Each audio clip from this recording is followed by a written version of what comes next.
dans ses bras, il lui a dit, tu vois, tu viens de créer le premier musical pour... Vous vous souvenez de Marie-Rose, de Bécassine, ou de ce soulier qui vole qui a illuminé les scènes de notre jeunesse. Pendant des décennies, le couple formé par Chantal Goya et Jean-Jacques Debout a incarné l'innocence pure, une parenthèse enchantée pour toute notre génération. Ils étaient les souverains incontestés du spectacle familial, accumulant les disques d'or et remplissant les salles les plus prestigieuses du pays, du Palais des Congrès à l'Olympia. On les pensait intouchables, protégés par leur génie et par l'amour inconditionnel du public. Pourtant, aujourd'hui, l'image de ce conte de fées s'est cruellement fissurée. Derrière les rideaux de velours et les projecteurs éteints, une crise psychologique et financière s'est installée avec une pression étouffante. Imaginez la scène. Une dette colossale de plus de 2 millions d'euros, des comptes bancaires sous haute surveillance judiciaire et un couple d'octogénaires contraints de se battre chaque jour pour ne pas perdre le droit de décider de leur propre destin. Comment 2 monuments de notre patrimoine culturel ont-ils pu se retrouver dans une telle position de vulnérabilité face au vortex de l'engrenage juridique ? Pour le comprendre, il faut analyser ce piège invisible que j'appelle la candeur de l'artiste. Jean-Jacques Debout et Chantal Goya n'ont jamais vécu dans la même réalité pragmatique que nous. Ce sont des artistes purs, des esprits profondément bohémiens. Pour eux, l'argent n'a jamais été un but en soi ou un patrimoine à sécuriser. C'était simplement une énergie circulatoire, destinée à être immédiatement réinvestie dans les spectacles suivants. Lorsqu'ils gagnaient des millions d'euros, ils ne les plaçaient pas à la banque et n'achetaient pas d'immobilier. Ils injectaient tout dans des costumes encore plus somptueux et des décors encore plus pharaoniques. Chantal Goya l'a elle-même admis avec une franchise désarmante, « on ne sait pas compter ». Cette phrase, presque enfantine, cache en réalité le point de départ d'une véritable tragédie de gestion. Ils ont traversé les époques avec une confiance aveugle, signant des documents officiels sans les lire, confiant l'intégralité de leurs comptes à des tiers, persuadés que le succès de demain effacerait toujours les erreurs d'hier. Mais la société moderne ne pardonne pas cette forme d'insouciance. L'administration fiscale et les institutions financières ne fonctionnent pas avec des contes de fées. Et le piège s'est refermé en silence, alors même que le public continuait de chanter en chœur avec eux. Ce que très peu de gens savent, et c'est ce que nous allons décortiquer dès maintenant, c'est que cette déconnexion du réel a plongé Jean-Jacques Debout dans sa crise personnelle la plus sombre. Ne quittez pas l'écran des yeux, car les révélations qui suivent vont transformer radicalement votre regard sur ce couple. Je vais lever le voile sur des zones d'ombre inédites. Saviez-vous que Jean-Jacques Debout a dû un jour franchir les portes d'une cellule particulièrement austère à la prison de la Santé ? Et plus douloureux encore, alors que le compositeur affrontait les frontières de la survie face à la maladie, la totalité de son patrimoine musical, plus de 1000 chansons, l'œuvre d'une vie entière, s'est retrouvée totalement gelée, saisie comme une vulgaire marchandise de garantie. Nous sommes au début des années 2000. Pour le public, Jean-Jacques Debout reste ce compositeur discret derrière le triomphe de son épouse. Mais en coulisses, il traverse une tempête intérieure. L'insouciance passée est devenue un poids psychologique écrasant. Quand les projecteurs s'éloignent, le silence est assourdissant. Pour cet artiste sensible, l'alcool devient un refuge contre le doute et le déclin de l'âge d'or. Ce matin de juillet 2003, ce n'est pas un fait divers banal qui se joue à Paris, c'est l'effondrement d'un homme à bout de force. Jean-Jacques prend le volant de la voiture de Chantal alors que son permis est suspendu. Les analyses révéleront une alcoolémie stupéfiante de 1,84 g par litre de sang.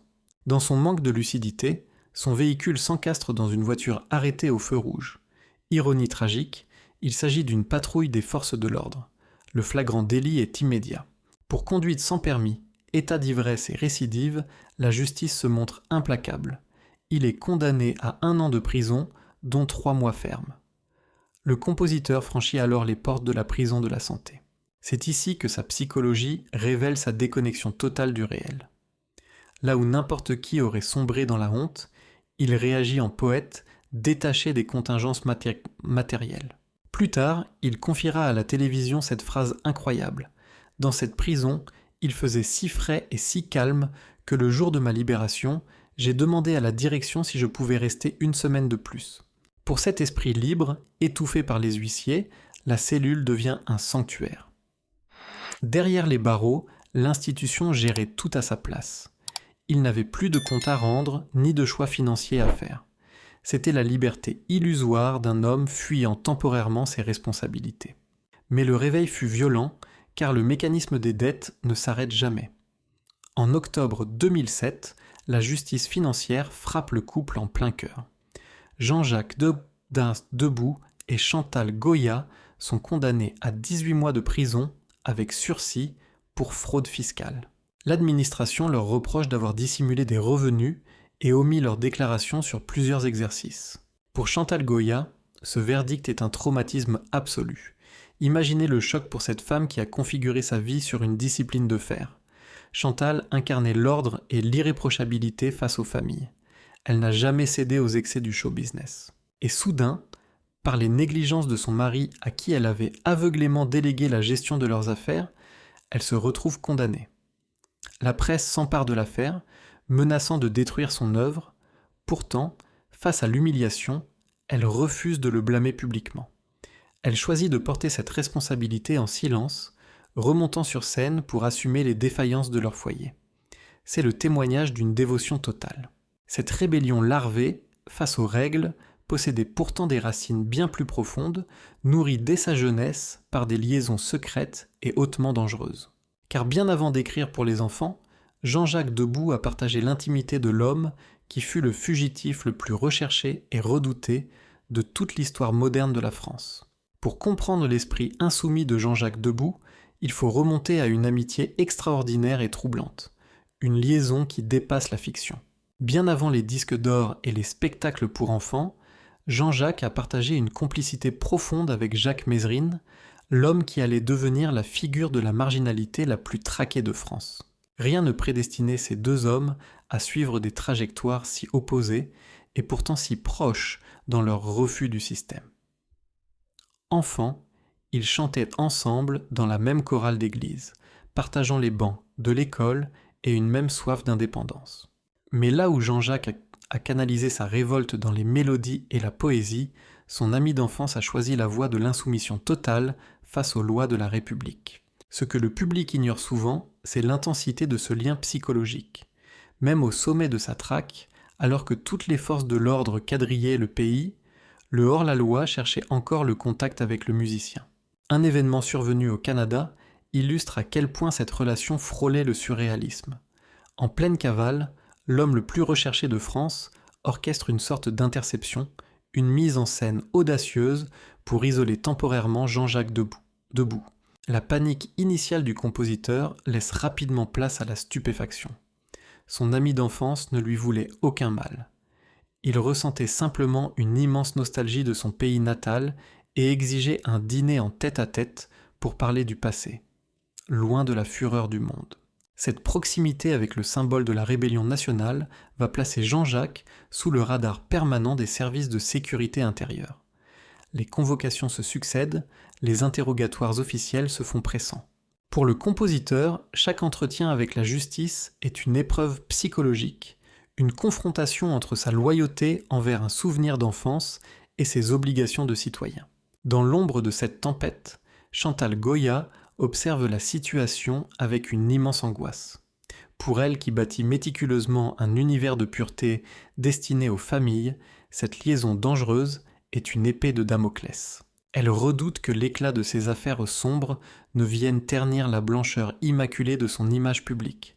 Elle impose des limites, exige de la distance, craignant pour la sécurité de leur foyer et la pérennité de leur carrière commune. Jean-Jacques se retrouve alors écartelé entre l'attraction romantique de la marginalité et le besoin impérieux de protéger l'empire féerique de sa femme. Cette fascination pour le risque et ce mépris des conventions allaient pourtant s'inviter là où on les attendait le moins. Non pas dans l'ombre d'une ruelle ou d'un commissariat, mais en direct, sous la lumière crue des projecteurs de la télévision française. Un soir de décembre 1986, le couple va faire face à un séisme médiatique sans précédent, un piège en direct qui allait briser la carrière de Chantal Goya pendant plus d'une décennie. Et là encore, la réaction d'orgueil de Jean-Jacques allait tout aggraver. 13 décembre 1986. Une date gravée dans l'histoire de la télévision française et dans la mémoire de millions de téléspectateurs. Ce soir-là, sur le plateau de l'émission culte Le jeu de la vérité, le destin de Chantal Goya bascule en direct. C'est le moment de rupture, le point de bascule où le conte de fées vire au cauchemar médiatique. Avant de monter sur le plateau, le couple est au sommet de son assurance. Porté par un succès phénoménal, Jean-Jacques et Chantal se croient invincibles. C'est l'écueil classique de l'orgueil créatif, ce moment de déconnexion où l'artiste oublie la fragilité de sa statue. Face aux présentateurs et aux questions directes du public, la mécanique s'enraye. Une institutrice prend la parole et critique vertement l'univers de Marie-Rose, le jugeant infantilisant et déconnecté des réalités de la jeunesse. Pour Chantal Goya, le choc est frontal. Elle qui vit dans un monde de douceur et de bienveillance ne comprend pas cette hostilité. Déstabilisée, prise au piège de l'immédiateté du direct, elle perd le contrôle de sa communication. Elle se met à chanter de manière compulsive, adopte une attitude presque surréaliste et répond par des provocations enfantines. En quelques minutes, sous les yeux de millions de familles médusées, l'icône nationale s'effondre. Le mythe de la fée des enfants se brise en direct. C'est à cet instant précis que la psychologie de Jean-Jacques Debout intervient de la manière la plus cruciale. Face à un tel naufrage d'images, la stratégie rationnelle aurait été l'humilité. Faire profil bas, exprimer des regrets publics, évoquer la fatigue ou une maladresse. Mais l'orgueil de Jean-Jacques est trop immense. Pour ce créateur ombrageux, il est impensable de plier le genou face au tribunal médiatique. Au lieu d'éteindre l'incendie, il choisit la guerre ouverte. Il monte au créneau et élabore une contre-offensive radicale. Il dénonce un coup monté, une machination orchestrée en coulisses par des esprits envieux pour détruire leur réussite. Cette posture de déni farouche et cette arrogance face à l'opinion publique vont s'avérer catastrophiques. Le public, blessé par ce refus de reconnaître l'erreur, se détourne massivement. Par l'entêtement de son mari, le faux pas d'un soir se transforme en une condamnation industrielle. Les contrats s'annulent, les grilles de programmation se ferment et le couple entame une douloureuse traversée du désert qui durera plus d'une décennie. Jean-Jacques Debout, en voulant protéger son épouse par la colère, a scellé son exclusion du système. Rejeté par les médias, affaibli financièrement et condamné au silence, ils pensaient avoir payé le prix fort. Ils ignoraient que le destin réservait une épreuve bien plus redoutable, non plus sur le terrain de la réputation, mais sur celui, absolu et terrifiant, de la survie physique. Après la longue traversée du désert médiatique, le couple pensait avoir affronté le pire. Il se trompait. Car le destin ne se contente pas de briser les carrières, il s'attaque parfois à ce que nous avons de plus précieux, la vie elle-même. C'est au moment où ils tentent de reconstruire leur relation avec le public que la foudre s'abat de nouveau sous la forme d'un diagnostic médical sans appel. Jean-Jacques Debout est atteint d'un cancer de la prostate. Pour cet homme fier, habitué à défier les autorités et à vivre sans se soucier du lendemain, le choc est abyssal. Face à la perspective de sa propre fin, le rebelle s'effondre psychologiquement. L'angoisse de la dégradation physique s'installe. Mais c'est précisément dans cette obscurité que va se révéler le véritable visage de Chantal Goya. Celle que les médias caricaturaient parfois en personnage enfantin et déconnecté, va se transformer en un incroyable rempart, une force de la nature face à la maladie. La cruauté du sort est alors à son comble. Au moment exact où Jean-Jacques commence ses séances de radiothérapie, quotidiennes et éprouvantes à l'Institut Curie, la crise financière du couple atteint son paroxysme. La banque exige le remboursement immédiat de plus de 2 millions d'euros. Les institutions financières menacent de geler et de saisir la seule richesse qui lui reste. Son catalogue s'assème. Plus de 1000 chansons, les hymnes de toute une génération, sont traités comme de vulgaires garanties bancaires. L'œuvre de sa vie est sur le point de lui échapper pendant qu'il est affaibli sur un lit d'hôpital. Imaginez la charge mentale surhumaine pour Chantal Goya, alors âgée de près de 80 ans. Ces journées sont un traitement d'une tension inouïe. Le matin, elle affronte les avocats, les experts et les conseillers financiers, luttant pied à pied pour préserver le patrimoine artistique de son mari. L'après-midi, elle s'installe au chevet de Jean-Jacques, lui tenant la main, dissimulant sa propre fatigue sous un sourire rassurant pour lui insuffler la force de se battre. Elle ne manque aucun rendez-vous médical, veille sur chaque détail de sa convalescence avec une discipline de fer. Pour elle, les pressions matérielles n'ont plus d'importance. Seule compte la survie de l'homme qu'elle aime depuis 60 ans. Cette dévotion absolue va opérer un retournement inattendu. Contre les pronostics, Jean-Jacques debout résiste, surmonte les protocoles les plus lourds et finit par stabiliser sa santé. Plus tard, avec une émotion profonde, il posera sur sa compagne ce regard de gratitude éternelle. « Je suis sorti d'affaire, mais j'ai failli mourir. C'est la lucidité, la force et l'amour de Chantal qui m'ont sauvé. » Jean-Jacques est guéri, maintenu debout par un ange gardien qui a mobilisé toute son énergie pour le préserver. Mais si l'urgence médicale a reculé, les engagements financiers du passé, eux, n'ont pas disparu. En cette année 2026, l'heure du bilan ultime a sonné. Et c'est un tout autre combat, celui de la dignité et de la rédemption à l'aube de la vieillesse, qui attend désormais le couple. Nous voici aujourd'hui, en cette année 2026. Le combat contre la maladie est gagné, mais la réalité pragmatique du système s'impose de nouveau à ce couple hors norme. Le litige avec le Crédit municipal de Bordeaux reste une blessure ouverte au cœur de leur quotidien. Plus de 2 millions d'euros sont toujours réclamés, et le catalogue SACEM de Jean-Jacques Debout, ce trésor de plus de 1000 chansons qui a bercé notre jeunesse, demeure sous l'autorité des procédures judiciaires. Pour n'importe quel observateur, la situation paraîtrait désespérée. Pourtant, c'est ici que l'histoire atteint sa grandeur la plus bouleversante. À l'âge de 84 ans, là où d'autres aspirent légitimement au repos et à la protection de l'intimité, Chantal Goya refuse de plier. Elle l'a annoncé avec une immense fierté. Par la seule force de son travail, le couple a déjà remboursé près d'1 million d'euros. Pour honorer ses engagements, elle multiplie les projets d'envergure, voyageant pour des représentations exceptionnelles et préparant une grande tournée historique. C'est un effort colossal, une démonstration de dignité face à l'adversité. Quel incroyable paradoxe psychologique et artistique se joue sous nos yeux.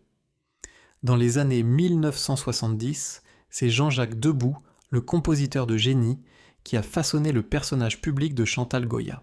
Il a écrit ses textes, imaginé ses spectacles et bâti sa statue de fée pour les enfants.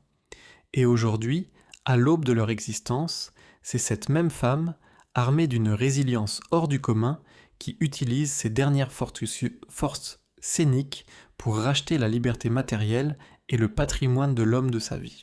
Elle passe ses journées à travailler pour réparer les conséquences d'une vie d'insouciance et de gestion défaillante. C'est la trajectoire de deux destins indissociables qui auront traversé toutes les nuances de l'existence humaine.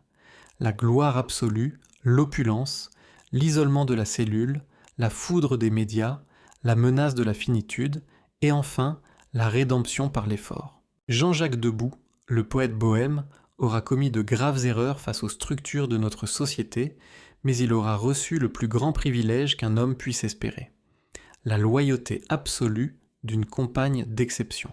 Quand on regarde ce parcours exceptionnel avec le recul de notre propre vécu, une réflexion s'impose à chacun d'entre nous. Peut-on réellement tout pardonner, toutes les erreurs administratives, toutes les prises de risques et toutes les négligences, au nom du génie créatif et d'une union de 60 années pour une satsejance? Auriez-vous eu vous aussi cette force surhumaine qu'a manifesté Chantal Goya pour porter à bout de bras les failles et le destin de l'être aimé? Votre avis m'intéresse profondément, car cette génération d'artistes a partagé une partie de notre propre histoire. Si cette analyse psychologique et ce récit de vie vous ont captivé, manifestez votre soutien.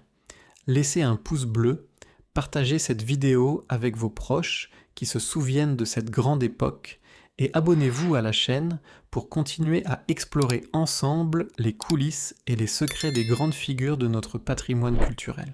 Laissez vos impressions dans l'espace commentaire, je prendrai le temps de vous lire. Merci pour votre fidélité et à très bientôt pour un prochain récit.